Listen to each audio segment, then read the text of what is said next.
Alerte info du 8 avril, il est 20h, il n'y a plus rien qui va déjà les amis. Alors je suis à l'aéroport, donc je m'excuse si demain matin vous n'avez pas mes infos en premier en vous levant, donc je vais essayer de faire le maximum que je peux en fonction du timing, mais là il n'y a plus rien qui va. Le cessez-le-feu, il est déjà pas respecté du tout. Il faut savoir qu'Israël a tué plus de 300 Libanais à l'heure où je vous parle, ce qui est un scandale international. Que l'Iran du coup a répondu en bombardant les Émirats arabes. Il faut savoir qu'il y a une entreprise pétrolière à Fujairah qui a été bombardée. Enfin, ça repart dans tous les sens.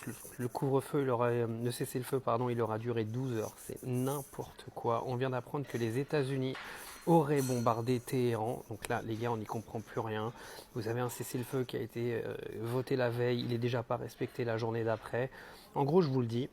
Moi, je vous le dis en toute honnêteté, Israël ne veut pas de la fin de cette guerre. Le plus l'Iran et les États-Unis sont occupés de leur côté, le plus ils peuvent défoncer le Liban et faire du Liban ce qu'ils ont fait à Gaza.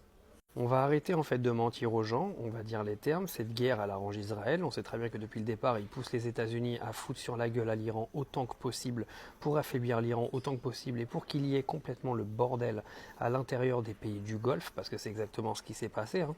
Maintenant, ce qui serait quand même intéressant, ce serait que tous les pays du Golfe, là, aujourd'hui, au lieu de s'allier avec le démon, bah, qu'ils s'allient au final avec les pays qui sont aujourd'hui en train de souffrir du démon.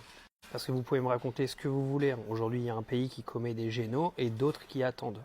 Je vous jure que ça me rend de plus en plus ouf. Moi, je le prends vraiment à cœur, en fait, tout ça. Et je peux vraiment pas tout dire ce que j'ai envie de dire sur les réseaux, mais arrive un moment, ça peut pas durer, en fait. Ça peut pas durer parce que on est en pleine guerre et au moment d'un cessez-le-feu, en fait, vous avez un pays qui se permet de tuer 300 Libanais minimum, si c'est pas 400 ou 500 qui vont tomber.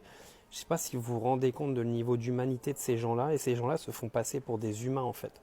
Ils se font passer pour les gentils de la planète, etc., alors ils tuent des gens tous les jours. Vous vous rendez compte de la dinguerie? Et encore une fois, hein, moi je vous le dis, on va avoir des gens qui vont venir sur nos plateaux télé et qui vont défendre aujourd'hui les gens qui sont à la tête d'Israël. Encore une fois, on ne parle pas des Israéliens, là. Mélangez pas tout. On parle des gens qui sont à la tête de ce pays et qui commettent n'importe quoi.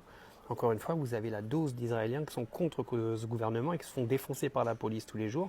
Mais comme c'est Israël, il ne faut jamais le dire. D'accord? Il ne faut jamais le dire parce que soi-disant c'est un pays démocratique, soi-disant ils choisissent leur gouvernant, lol. Soi-disant, hein, la population israélienne serait d'accord avec Netanyahou pour que vous ayez 300 Libanais qui sont morts, dont des enfants, des femmes, des grands-mères, des grands-pères. Et on ne parle même pas de Gaza, hein, parce qu'on n'en parle plus de Gaza, ça n'intéresse plus personne au final. Hein. On est passé à côté, c'est bon, Trump et Netanyahou, ils ont récupéré la terre pour en faire ce qu'ils veulent, ça n'intéresse plus personne. Donc maintenant, c'est le Liban qui va subir ça, et les pays voisins du Liban, aujourd'hui, personne ne va les soutenir, à part l'Iran, quoi.